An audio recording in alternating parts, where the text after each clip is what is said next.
영화 살인의 추억의 모티브가 된 화성 연쇄살인 사건의 유력 용의자였던 이춘재가 결국 자신의 범죄를 자백했습니다. 이춘재가 자백한 살해 피해자는 모두 14명, 그리고 여러 차례 성폭행을 저질렀다고 스스로 털어놓은 것으로 알려졌습니다.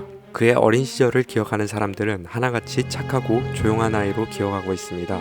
마을 주민들은 이춘재를 착하고 대답도 잘하고 성품도 좋은 아이로 기억하고 있으며, 고등학교 동창들 역시 매우 착한 아이로 기억하고 있으며, 싹싹하고 인사성도 밝은 아이로 기억하고 있습니다. 그런데 말입니다.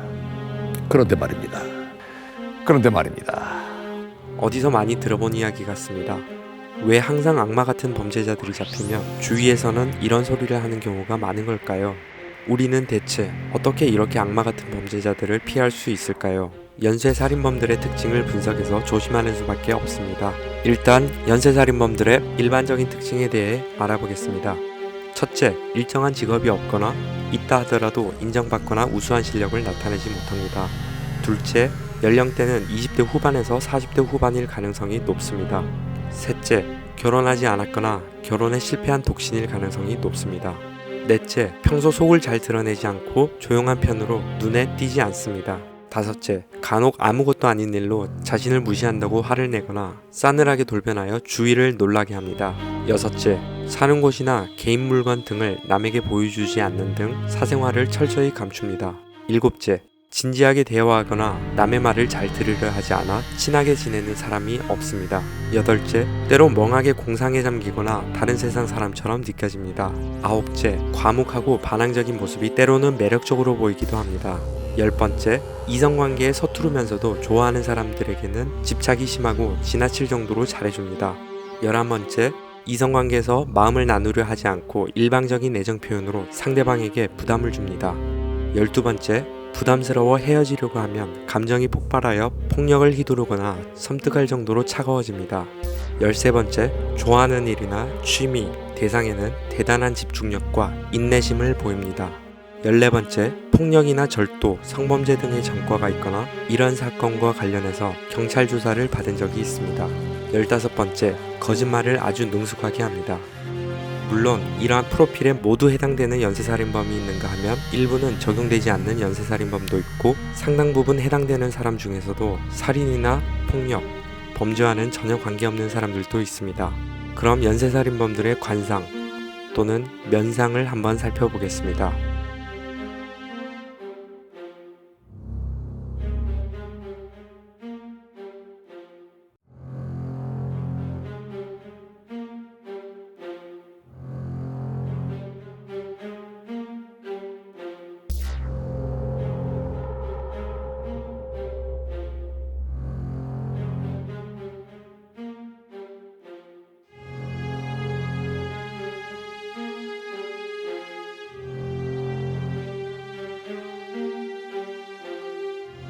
그렇다면 그들은 왜 연쇄살인범이 되는 걸까요?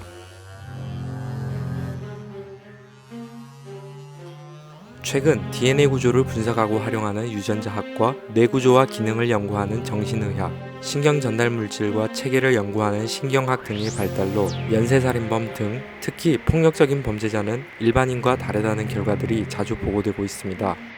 뇌구조와 기능, 특정 신경전달 물질 생성 체계 혹은 성호르몬 분비량 등이 다르다는 것인데, 가장 중요한 이유는 임신 중 산모의 음주나 흡연, 약물 중독 혹은 지나친 스트레스 등이 꼽히고 있습니다. 최근 연구자들의 집중적인 관심을 보이는 것은 세로토닌이라는 뇌신경 전달 물질입니다. 분노 감정을 억눌러서 정서적 안정감을 가져오는 역할을 하는 세로토닌이 보통 사람보다 덜 생성되는 사람들을 조사해보니 동일한 유전자에게서 이상이 발견된 것입니다.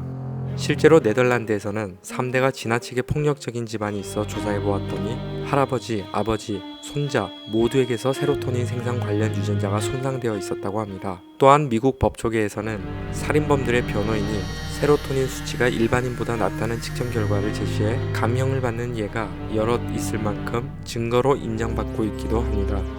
어린 시절의 학대와 충격적 경험은 여러 형태로 악영향을 미칩니다.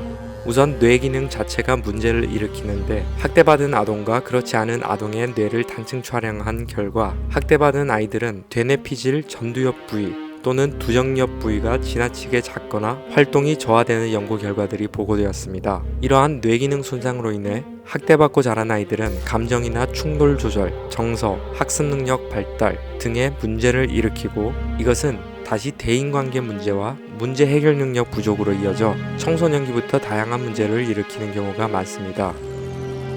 실직 등 경제적 어려움, 이혼이나 구애의 실패, 범죄 행위로 인한 수감생활 같은 사회적 제재 등 외부적 스트레스 요인이 발생하면 다양한 형태의 일탈 행위로 나아갈 가능성이 높은데 그중 일부는 연쇄살인범이 됩니다. 심리적, 성격적 문제를 아는 채 극심한 외부적 스트레스 요인에 시달리는 사람 중 다수는 자살, 정신질환 등 내향적이고 자기 파괴적인 일탈로 나아가거나 기물 파괴, 폭력, 난동 등 과격하고 즉흥적인 외향성 일탈 행위로 나아가기도 합니다.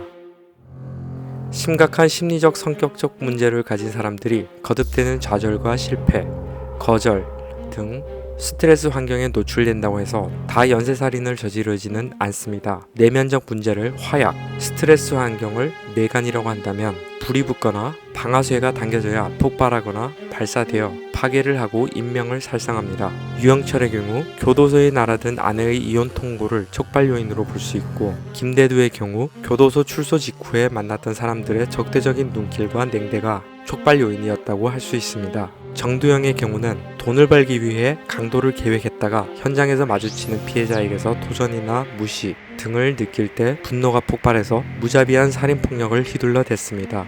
연쇄살인 조직 지원파를 이끈 김기환은 당시 언론에 대대적으로 보도된 입시부정 등 가진 자들의 부정부패가 촉발 요인이었다고 주장했습니다. 지금까지 연쇄살인범의 일반적 특징들과 관상 또는 면상 그리고 그들이 어떻게 연쇄살인범이 되는지에 대해 알아보았습니다. 이를 통해 적어도 우리의 가족들은 지킬 수 있을지도 모르겠습니다.